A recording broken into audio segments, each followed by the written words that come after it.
No mics? Raise your hands. There you go. Zion, we saw you get banged up in that Tech game. Just how are you feeling, and have you been able to go full go this week? Yeah, I'm feeling good. It's just a little nagging injury that I've been trying to get better for a couple of weeks now. But yeah, I've been full tilt this week, so I'm ready to go. Zion, how much does playoff seeding location figure into motivation for Saturday and trying to win the game for that too? It's not really a motivation for us. I think it's just taking these games week by week. Not really looking forward to the big picture. Everybody knows what we're fighting for, but just trying to take it one game at a time. I'm not really looking forward to next week.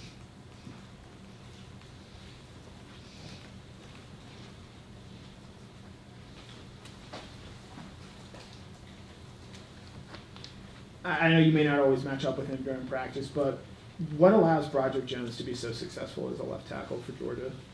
I think his basketball background, him being able to move with bigger guys, and him being able to hold 310 pounds, 315 pounds, however much he weighs, just being able to move laterally, being able to run down the field with backers to get running back some lanes, some seams.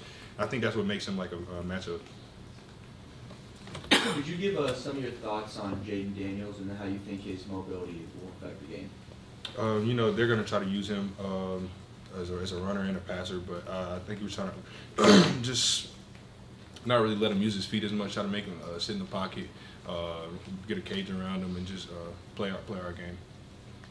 So what stands out to you about LSU's offensive line and just the challenge going up against them is going to look like? They're very veteran in their middle three.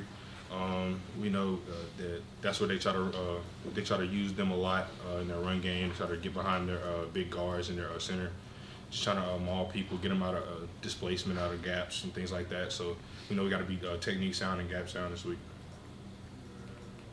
What are benefits to playing in Atlanta, and do you all think you all have a home field advantage, so to speak, there? We always treat Atlanta like it's our backyard, like we're down the road in Sanford. So we do treat it like a home field advantage.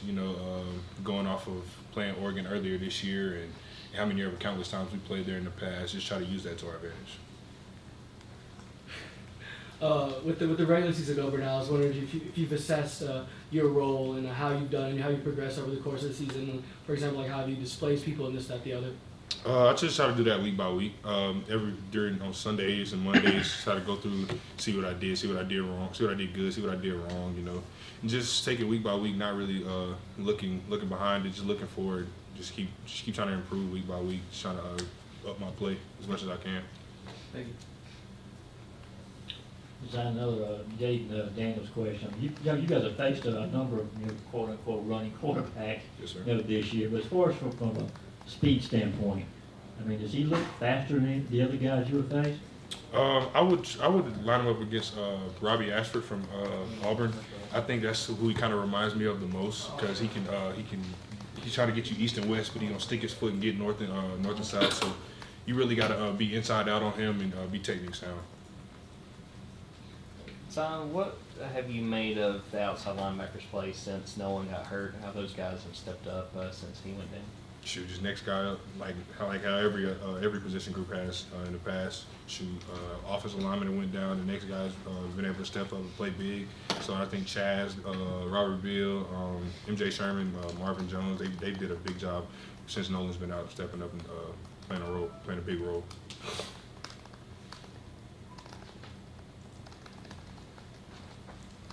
I know you guys have to prepare for Jaden, but I'm sure you also know that he's been in a walking boot. How much does that complicate your preparation this week if you get to Saturday and it's a pro-style quarterback? Oh, that was new to me. So, we're really just preparing like he's going to be there, like he's going to be there on Saturday, because we know anything can happen during the week. Guys can go down. So we just got to stay ready for all things, prepare for any and every quarterback that they have. Zion, I know you all always have a target on your back with the Georgia D on your helmet, but do you feel like y'all have had any bigger of a target this year? I wouldn't say any bigger of a target, but doubt, I'd say. People probably didn't think we would do as good as probably as last year. I don't mean to keep bringing them up, but people try to stack us up against them, and I think we're trying to make our own mark and our own destiny throughout this final stretch of the season. So just got to keep playing hard. You mentioned last year's team and trying to separate from them. What do you think does sort of differentiate this team from last year's team? Just we have to lean on each other a little more because we don't have the beef. We have beef up front, but we don't have 340 pounds. The guys is running sideline to sideline. We still have that, but we just got to lean on each other a little more. We don't have the veteran guys in each room like we used to, so we just got to lean on each other.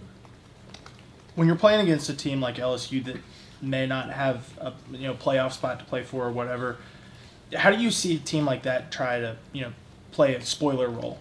Shoot, coming off a loss, wounded Tigers are the most dangerous Tigers, so we just know we got to go in there with the right mindset from the start of the game to the end of the game. So we just got to keep playing. Just play. Don't think just because Texas A&M beat them this much or whoever else beat them this much, they're going to come ready to play for just because it's University of Georgia. Any other questions? Okay, thank you. There you go. Thanks, Thank Alex. you. Thanks, Alex.